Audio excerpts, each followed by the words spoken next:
বন্ধুরা, আমার স্বামী ওখানে ভাত খেতে বসে। আমি ঠান্ডা লেগে ভাত খেতাম না। 10টা 11টার দিকে রুটি খামু। দেখো আমার স্বামী খাইতাছে যে।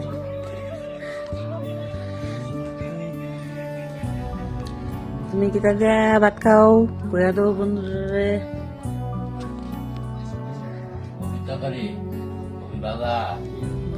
আচ্ছা আচ্ছা আচ্ছা।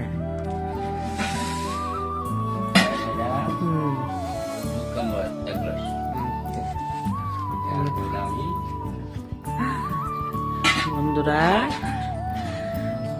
তোমরা সবাই আমার ভিডিওটা দেখো। বন্ধুরা, আমার স্বামীর খাওয়া হয়ে গেছে। এখন 10:30 উপরে বাজে। আমি খেতাম বেশি খেতেছি। যে ঠান্ডা পড়ছে, এই ঠান্ডার মধ্যে ভাত আর খাওয়ানোর ইচ্ছা করে না। এর লেগা আমার স্বামী কইছি আটা না রুটি বানাইয়া দিত, তইলে ভাত রুটি খামু, লাইলা কিচ্ছু খাইতাম না। তো এই স্বামী আটা না রুটি কইরা দিছে, তো রুটি খাইতেছি। কারা কারা আমার মতন রাত্রে রুটি খাও, আমারে একটু কমেন্টে কইছেন। বন্ধুরা, তোমাদের কাছে যদি আমার ভিডিওটা ভালো লাগে, লাইক শেয়ার কমেন্ট কইরা দিও।